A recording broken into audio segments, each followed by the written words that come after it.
Hey everyone, welcome to today's webinar, where we'll take a deeper look at the concepts discussed in the Fraud Fighters Manual. My name is Ross. I'm from the marketing team at Unit21, and I'll be moderating today's session. And for those of you who aren't as familiar with Unit21, we provide infrastructure to detect, investigate, and report bad actors throughout the customer lifecycle. We offer tools and advanced analytics to help organizations fight fraud, money laundering, and other illicit activities. So before we kick things off, I want to cover a few quick housekeeping items. First, the session is being recorded and will be emailed to everyone on this call within the next 24 hours or so. Second, at the end of this session, we'll host a live Q&A, so please submit any questions you have during the session via the Q&A box at the bottom of your screen. So why are we here today? Well, earlier this year, we launched the Fraud Fighters Manual. Some of you are lucky enough to have a printed copy. Others will be providing a digital copy during this live session. And what is the Fraud Fighters Manual? Well, really, it's the ultimate guide to fraud prevention for fintech, crypto, and neobanks. And how we did it is we pulled in several industry leaders to provide their perspectives and insights on fraud prevention. And since launch, this manual has served as really just a practical guide for any financial institutions and cryptos, helping identify gaps, laying out best practices for fighting fraud. So if you aren't familiar with it, I'm going to go ahead and drop a quick link into the chat box, and you can go ahead and snag your free copy at the link in the chat box. Cool. So specifically for today, we're going to be doing a deep dive on crypto fraud. And within crypto fraud, we're going to cover a few key areas. First, digital assets and how to protect them. Second, what the current market means for crypto fraud risk. And last, regulating the digital frontier and expectations for next year. We'll wrap things up with a few closing thoughts, and then we'll have Q&A towards the end. So with that, let me get out of the way, introduce our hosts. Alex, welcome. Why don't you take a minute to introduce yourself? Thank you, Ross, and hello, everyone. My name is Alex Pavsovich. I am the head of fraud risk here at Unit21, fraud prevention practitioner for the past 15 years, working with traditional banks, with fintechs, and today I lead the fraud prevention strategy here at Unit21. Happy to be here. Great, thank you. Kevin, why don't you introduce yourself? Sure. So my name is Kevin Yang. I work on Nibiru chain. Nibiru is a smart contract platform that provides superior throughput, reduced latency, and improved security driven by WebAssembly smart contracts. Before that, I was an engineer at Google working on ads privacy. And before that, I was an engineering student at University of Waterloo. Great. Well, happy to have you both and looking forward to the discussion today. Well, let's jump into it. Alex, why don't you get us started on the first topic? Can you walk us through a few basics of digital asset protection? Yeah, absolutely. And I actually had the opportunity to read Kevin's chapter last night, and I'm happy to say that I still find it, interesting and intriguing and relevant. So for those of you who haven't got yourself a copy of the Fort Fighters Manual, you should definitely do. But I think when we talk about protecting digital assets, we need to differentiate between what guidance or what tips we'll give to consumers or end users of those technologies, and what should companies who are involved in crypto tech should do to protect their assets on a much larger scale. For consumers, I think the biggest threat today is still romance scam and pig butchering are by far the biggest threat for consumers, but also if you don't really have good eye hygiene of how you protect your online accounts, whether it's crypto exchange or your bank account or your other fintech platform, your account can get taken over. And it's really important to understand because essentially your crypto assets as a consumer, they're not, protected by the FDIC. it's not insured. So if your account is being taken over and the bad actors will move all those coins out of your wallet, the chances that you can actually go and take it back are very, very minimal. And this is why I always say that if you're taking first steps into the crypto world, or if you've been investing for a while, it's important to differentiate. If you have a asset that it's a long-term investment, it's better off to keep it on a cold storage. And I will let Kevin talk about this more, because between both of us, he is a bigger expert in cryptocurrency than I am. But basically, if you are actively trading cryptocurrency, then you can keep some of it on the exchange. And if not, just put it on the cold storage. It's much safer there. It is an extra step, but I think it makes sense for the majority of people. For companies who are working with cryptocurrency or allowing users to use cryptocurrency on their platform, with all the recent developments we've seen in the past year, I think it's important to have a much better clear view on who are the entities that using your platform. How do you utilize all the different KYT or on-chain monitoring solutions that are out there, and how do you tie those solutions into your existing tech stack, and making sure that you have a clear idea who are the people who actually own your platform, trading, selling, buying cryptocurrency. And when I read the chapter last night, I found a quote. Kevin, if you don't mind, I'll quote you from the book. So Kevin writes, cryptocurrency runs through a peer-to-peer and community-run solutions. In other words, the organization is not fully in control of its own infrastructure. And that's really interesting, because I think the regulators finally understand that, and this is where we see a lot of development in that space. How the regulator making sure that we really, all the exchanges and all the different crypto tech companies actually understand their infrastructure and actually understand how the assets flowing from one side to another. Yeah, thanks, Alex, for kind of setting that context, and especially from a risk perspective. Kevin, I'm curious what your thoughts are, just some of the basics on protecting digital assets. I think anybody that touches digital assets should have a cold storage, like a hardware wallet, an offline wallet. It's it's safer definitely than having like a hot wallet in like a browser extension or something on a online computer. The reason why is because in crypto, account takeovers are, I think, much more simple than account takeovers in traditional finance. So something Alex wrote about in the book is about synthetic identity and fabricated versus manipulated identity, synthetic identities. To create an identity in like the traditional financial system, you have to create a first name, a last name, date of birth, social security number, address, a whole plethora of information that gets checked by all these traditional monitoring systems. But in crypto, all you really need is the private key. Once you have the private key, you unlock everything that the crypto wallet has. So because there's just this one golden egg that all hackers and scammers are trying to get, you really have to double down on protection on that.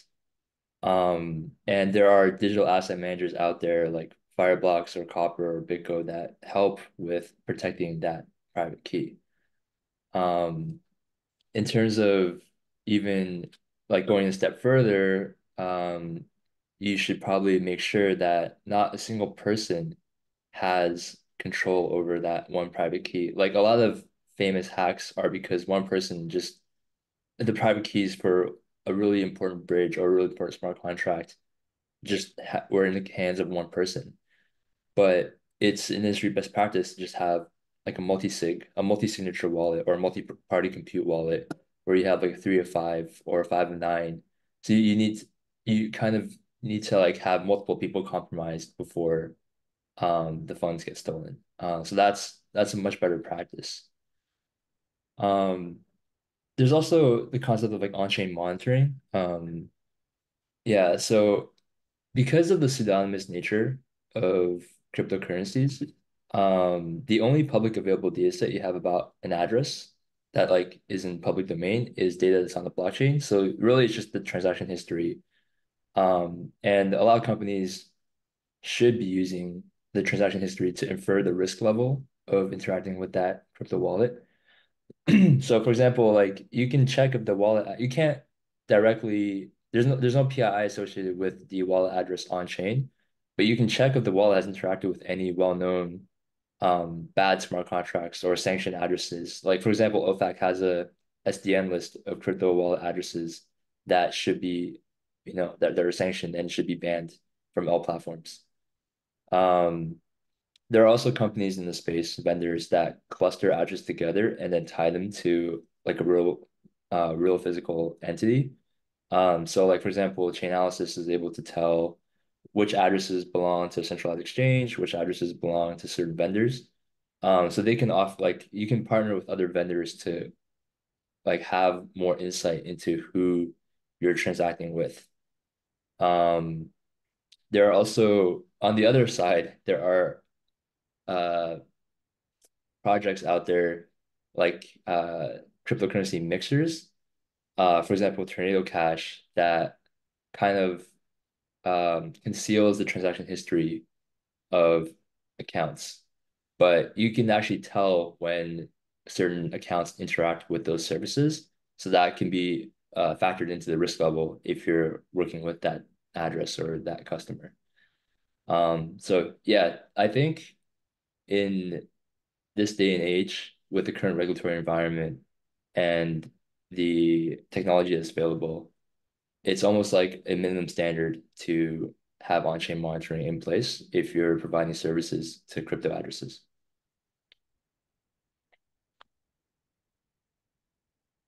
Yeah, absolutely. I think there is one area left here around redundancy. What would you suggest there? I would suggest keeping like a paper copy. So definitely the multi-signature wallet that I proposed earlier, just having some like redundancy, and if one person gets compromised, the whole company or business doesn't get compromised. But also maybe having a physical copy, like a paper copy of the private key stored in a bank somewhere, so that if you do lose access to your hardware wallet or your crypto wallet, you can recover it. A lot of crypto wallets, they allow you to convert your private key into like a series of 24 words, called a mnemonic string. This is a way for you to memorize or easily remember and recover your private key from a list of like 24 random well-known words, um, well-known random words. Um, so yeah, I think it's actually, it sounds like trivial, but it can have a lot of ramifications later down the road. Like I remember there's a story of a guy who had a lot of Bitcoin and he had it stored on a cold wallet on an encrypted hard drive. Then he lost the password to the hard drive, and then years went by, and then he realized that the Bitcoin on the hard drive was worth like $300 million. So it was life-changing money for him, but he just lost the crypto wallet and the private key to access those funds. But if he had redundancy in place, he could have recovered those funds. Um, yeah. Yeah, I think we've all heard horror stories like that before, and hopefully we can all abide by some of these best practices and hygiene, so that doesn't happen to us. So keeping us moving here, now that we know kind of the primary risk vectors and fraud, where fraudsters and scammers come in, crypto is up and rising. And so I'm curious what you both think this current bull market means for fraud risk and scam risk, given the context of increased interest and increased people entering the market from both the consumer and the vendor side. Alex, why don't you, I'll kick it off with you.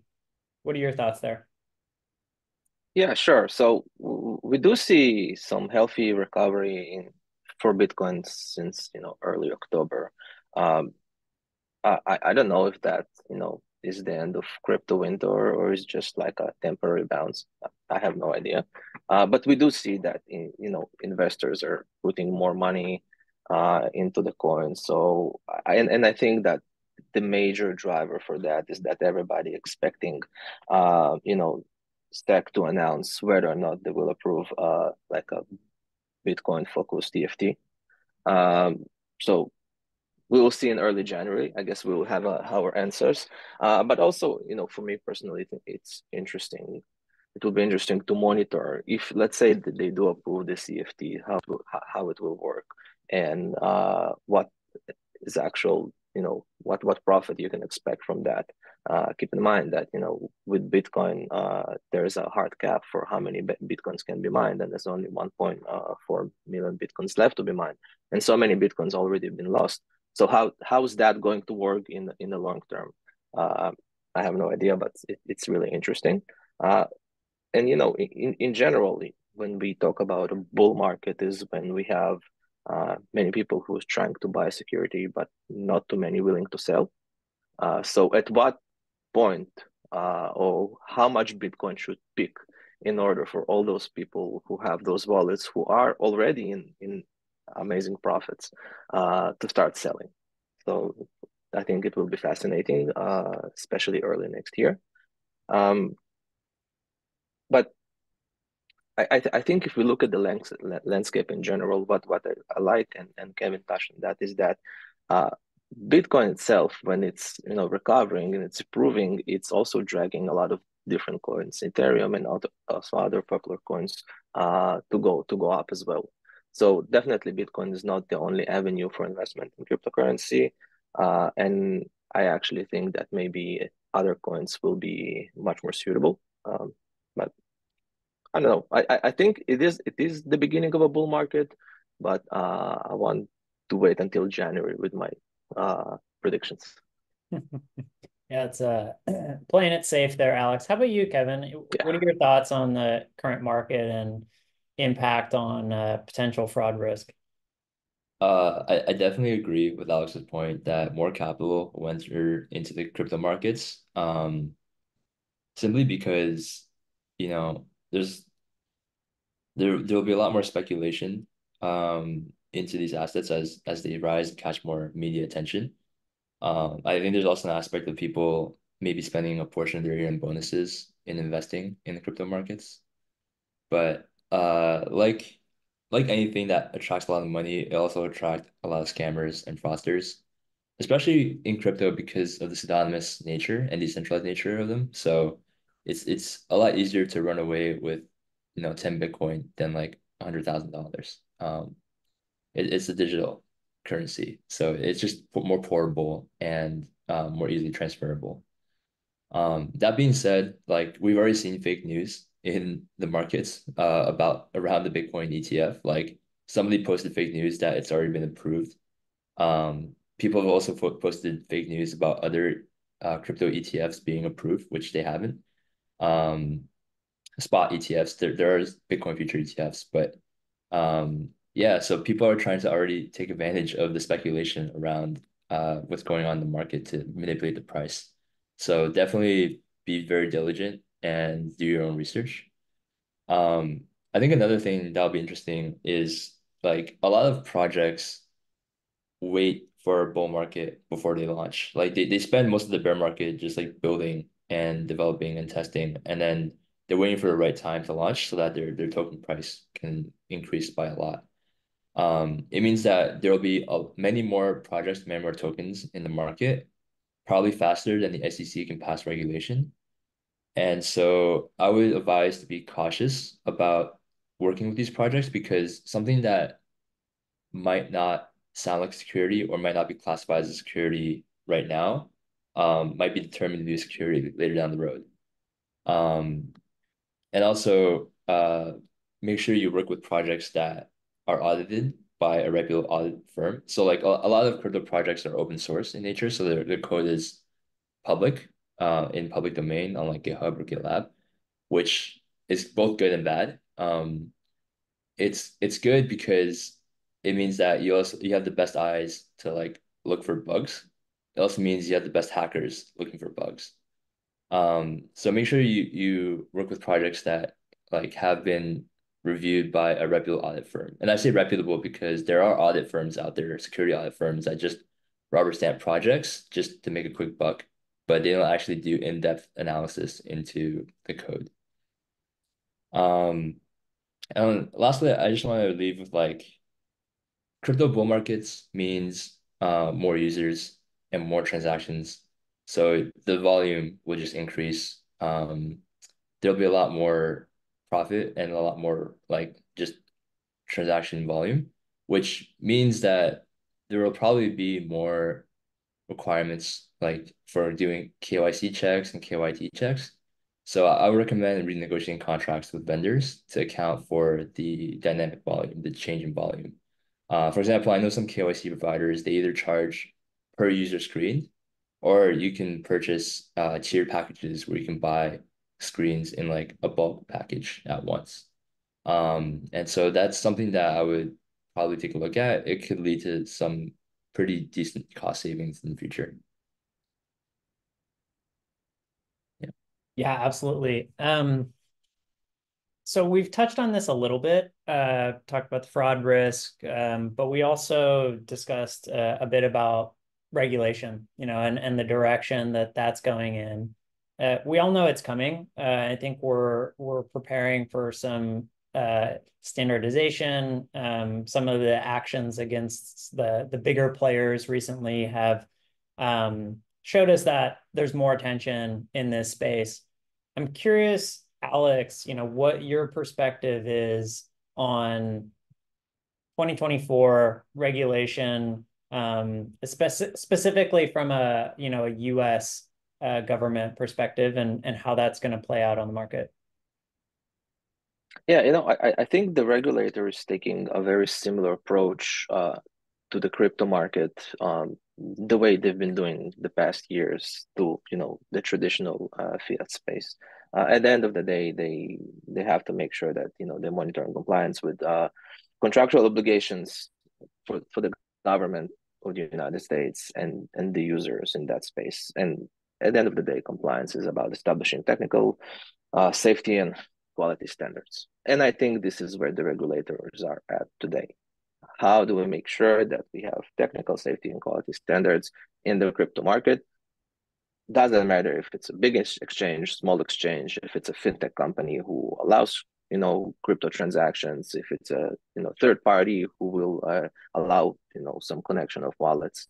I think this is where the regulator at, and they learned a lot from the events that happened in the past year, from Terra USD into FTX and recently Binance. I think they are more mature and they have more knowledge about this space and about this market, and I think we will see in 2024 a much clear idea for both for the companies who are working in this space, but also for the end users of what to expect.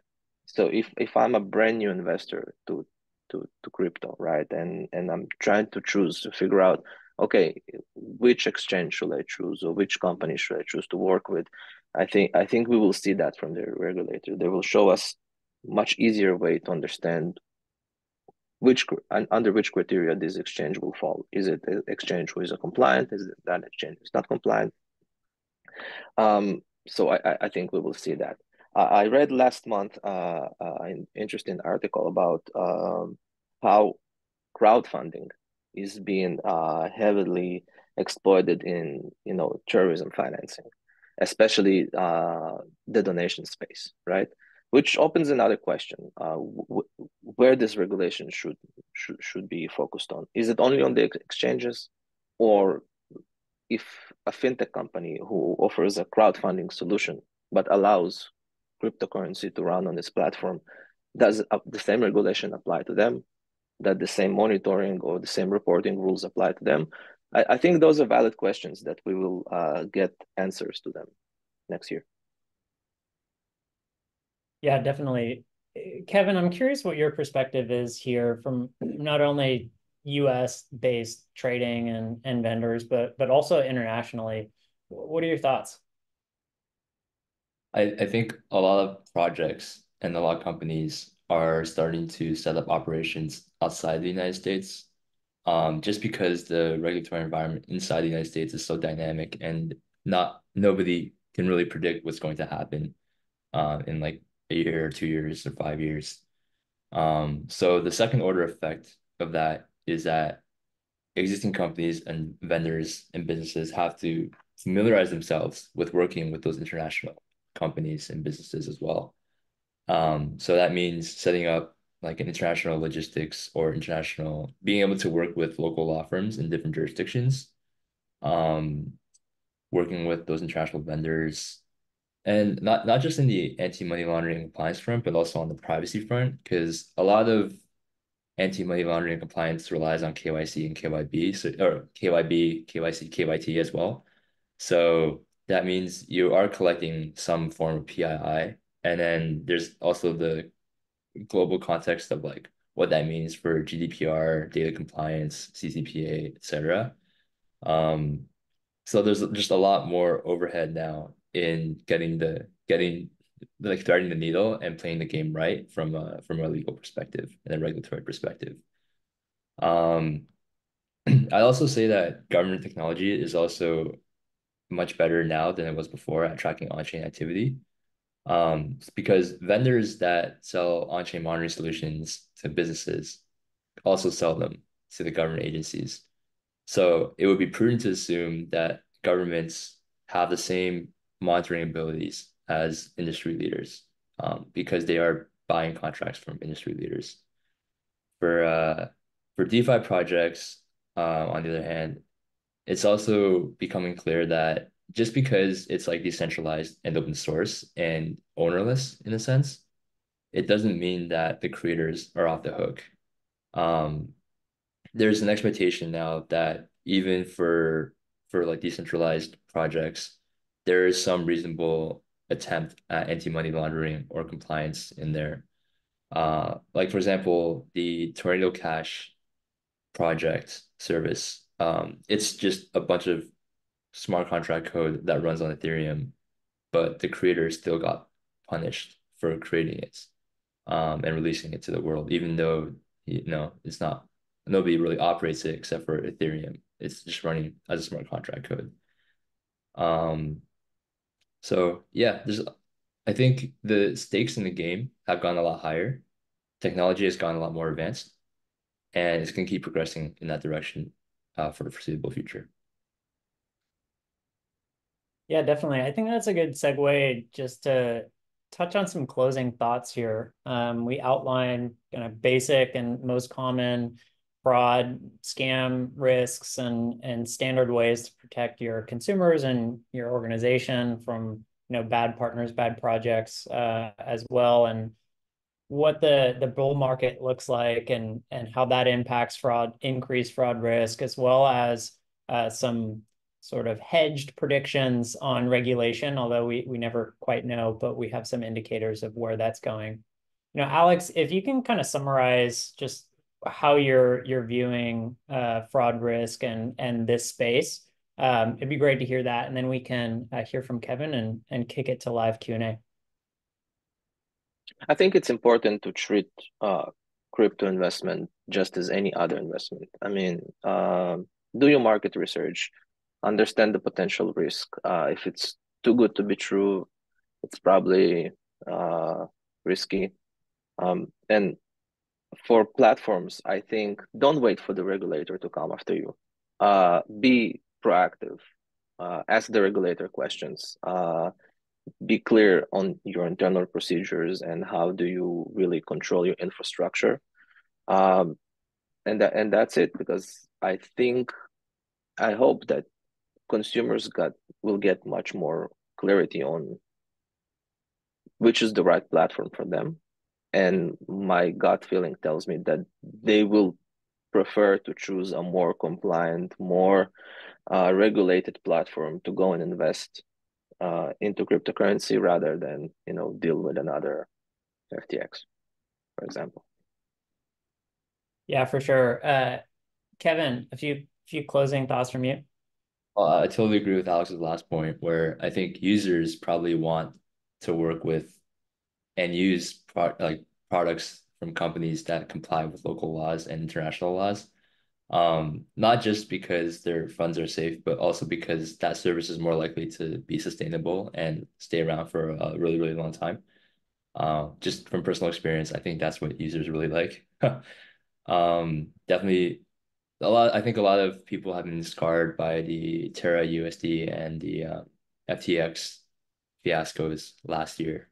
So there definitely is a sentiment that companies that really go above and beyond in the regulation space and in the anti-money laundering compliance space and work with regulators is definitely a premium.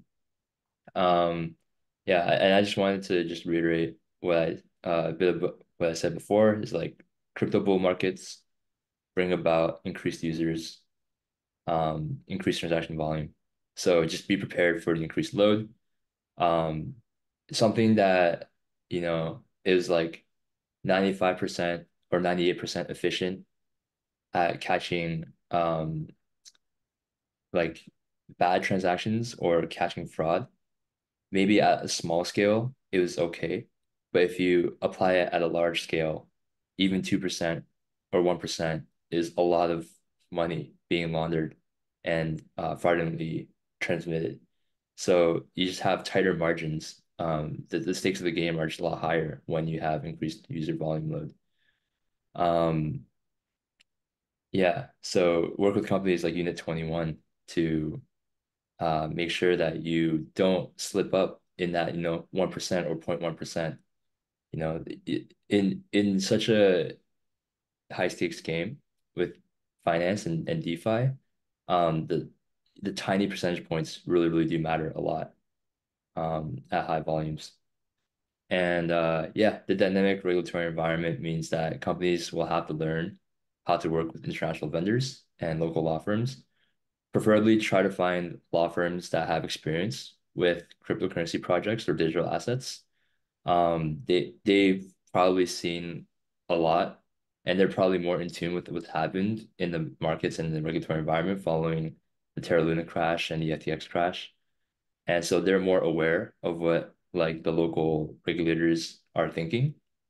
So they can provide best practices and guidance on how to structure your operations and how to like handle the current regime.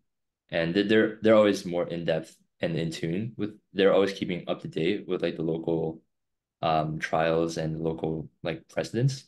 So definitely try to work with law firms in the jurisdiction that have experience with crypto. Yeah, so those are my two takeaways. Yeah, thanks, Kevin. Uh, Before we kick it over to Q&A, and thanks to everyone who submitted questions so far, Alex, can you share a little bit more about Unit21 and our solution? Yeah, of course. So for those of you who are not familiar with Unit21, we are a risk and compliance infrastructure. And when I say infrastructure, it basically we give you the platform that all of your risk and compliance people can work on. And we work with so many different customers, from traditional banking to credit unions to fintech companies and obviously crypto companies. But what I see among the most successful companies that we have that works with us in Unit21 is that uh, companies will use an infrastructure and will plug into it five, six, seven different eight point solutions that are relevant for their business, and especially in the crypto space. So you really want to have all your KYC, KYB, KYT data flowing into one platform, but also making sure that whenever you need to generate rule alerts or work on more complex cases, all this data is available from the investigator. And this is at the end of the day what Unit21 really is. We allow you to use our rule engine either asynchronously or in real time to monitor the activity that you have on your platform. We have a very, very flexible case management that allow you to both investigate quickly, but also do in-depth investigation when that is needed. And if you are on in the space when you need to file a SAR to the regulator, we can help you automate that to a certain level. We work with several KYT providers and basically allow you to integrate any risk insights from those KYT vendors into your alerts, into your case management. And we allow you to monitor the activity on three different levels. So basically the entity, the wallet, or the transaction. Wonderful. Thanks. And for those on the line, we are running a special promotion. If you book a demo by December 31st, we will give you a Trezor. So be sure to take advantage of that. I've plugged the link to grab your Trezor and book your demo in the chat box. Cool. All right. Well, I think now it's time for Q&A. Thanks to everyone who submitted questions so far. First question, I think this one's probably best suited for Alex. What other institutions except for exchanges should be more regulated? Yeah, that's a great question. Personally, what I would like to see is the space of Bitcoin ATMs being more regulated. Uh, we speak a lot about pig butchering and romance scams, and many times we see that the exit strategy or the final move will be having your victim taking out their savings, their cash from their saving or checking account, going to this Bitcoin ATM, deposit the cash there, and from there basically you already have it in your wallet. So how do we make sure that we monitor those companies who offer those services of transferring physical cash into Bitcoin? And I also it opens the question about liability and down the road how we will treat those victims who have been victims of pig butchering and romance scams, where the liability will be, and how do we share liability between all the players that involved. So I think this is where I want to see more regulation. Yeah, definitely. Next question we've got from John. John says, there's a challenge that no central bank is willing to accept crypto as a payment instrument like a debit card or traditional e-money. What needs to be done on this issue? Alex or Kevin, feel free to grab this one. Yeah, I can start, and Kevin, you can give your thoughts. I think we just need to make crypto feel more safe for the consumer. I mean, we don't think twice about, spending our hard-earned dollars, right? And we all have checking accounts and savings accounts. How do we make sure that people are more comfortable for wide adoption of cryptocurrency? How do we make sure that cryptocurrency becomes more usable? Maybe people will, start getting their paycheck in cryptocurrency. Maybe you can get government benefits in cryptocurrency, right? Uh, I think at the end of the day, the motivation of the bigger banks will be around adoption. So if I open this channel for my consumers, let's put risk aside. How many people will actually go and use it legitimately for their day-to-day needs? And how, and obviously how can the bank benefit from it?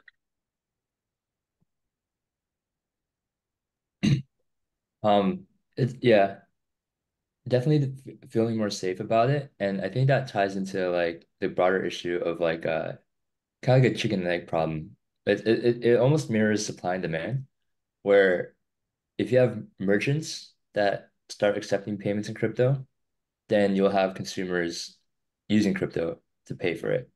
But if you have users and consumers who want to pay in crypto, then merchants will also start accepting crypto payments. And that would drive demand for central banks to support crypto as payment rails. So it is like one has to bootstrap the other. And I'm not sure where to start there. Um, there's also a bit of another aspect to this, which is like the tax implications of using crypto as payments. So there are two major forms of crypto, like stable crypto and volatile crypto.